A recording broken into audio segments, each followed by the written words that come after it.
one thing that we do as men is that we tend to numb ourselves. Because you know, this is a part of, you feel like you're being tough. You feel like you're being strong. Like, okay, I don't feel that pain. You know, I can't show that pain. I can't. And drinking is a big, big way of numbing your pain. For me, it was pornography. Pornography numbed my pain. I first discovered porn at about 9, 10 years old. I was over at my uncle's house and he had a chest full of pornography. And this is the thing, you know, it's funny because, you know, people have said, well, you know, yeah, there's nothing wrong with pornography, you know, with adults and the whole thing. But the problem is that, you know, you never find it as an adult. I don't know anybody who found pornography as an adult. You always find it as a child. It's everywhere. And it's funny because I've been told, hey man, you know, just mind your business, it's all good, you know, keep to yourself, that's your issue. But porn never keeps itself to itself. But it was no different than any other thing that would numb you, be it alcohol, be it drugs. All I knew is when I opened that magazine and saw those ladies in that magazine and how beautiful they were, all my problems were gone. Like, it was numb. Like, I didn't know anything about violence, about where I was. It was just like, I could zone away and every problem was disappear. And I had to have it. Like, when things got stressful, but I was stuck. And that's that kind of power that was on me. Like, and I had this addiction for the longest time. How long? Oh my God. All the way up until 2010. From the whole life, from literally from the time I was about 10 to all the way up to about 12 years ago. I knew I had a problem. And when you tell yourself, not that, like, I'm not gonna do this anymore, then you go right back. Because what was happening, I found, is, you know, with the porn, it was like, I would say, okay, I'm done with that, whatever, and I would feel guilty. But with guilt comes shame. And with the shame says, and shame doesn't say you've done something bad. Shame says you are bad. Like, this is who you are. You're just bad. So what you would do is do a bunch of good things.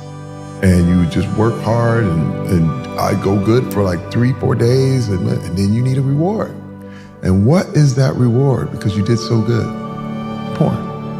And so you go back in and the cycle starts all over again.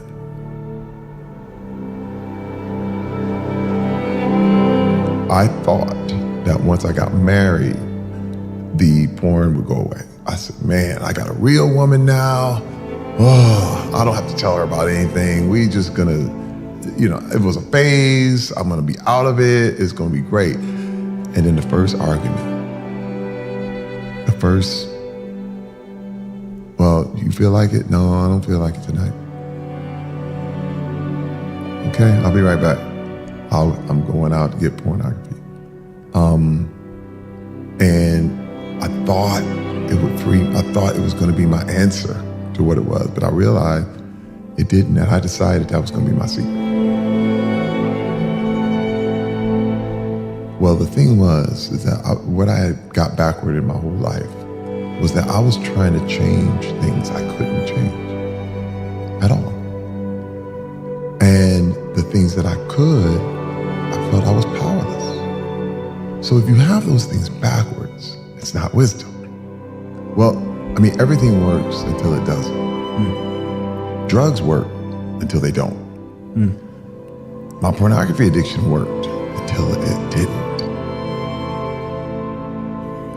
I don't want men to feel like they're alone. I don't want men to feel like it's just them. thing. I said, I have to be vulnerable. I have to share this part so that you know how far I came. You know, I have no interest in showing that image anymore. I would say for men, it's a typical move where we feel bad, but then you have to find a way to feel good about yourself. You know what I mean? And you have to find something to feel good about, so you immerse yourself in work. Oh my God. I mean, hey man, you talking about, I'm the kind of guy who would work out until you passed out. All children are good, and it's programmable. And so what I did, I put a picture of myself on my desktop in my computer, and then I even printed it out, put it in a little frame, and it was me at 6 years old, like my little 2 teeth missing. And I was like, that's you, man. I get choked up looking at it, because it's like, even I think about it, I'm like, that's still you. That little good little boy. What would you tell him if he was sitting right next to you? If he was sitting right next to you, what would you tell him? You would hug him. You know, I'm the same person. I'm still him. I'm still him. I got in touch with that dude. And I said, that's who I am. And that got rid of the shame. Now, guilt is good. Guilt says you did something wrong and you need to fix it. But the shame ain't working. You ain't got nothing to be ashamed about. Nothing. Man, that shame stuff is manipulative. People use that stuff. I never did that. And now all they're doing is trying to one-up you. And I realized, man, just be you. You know what? One thing that changed for me is I stopped competing with people. And I said, don't try to be the best. Be the only. Be the only. There's only one Terry Crews. You want Terry Crews, you gotta get Terry Crews. I love everybody. I love The Rock. I love Kevin Hart. I love all these other guys. But I'm Terry Crews. You never be like me. And I'll never be like them. I'm the only. And by being the only, you are the best. That's it.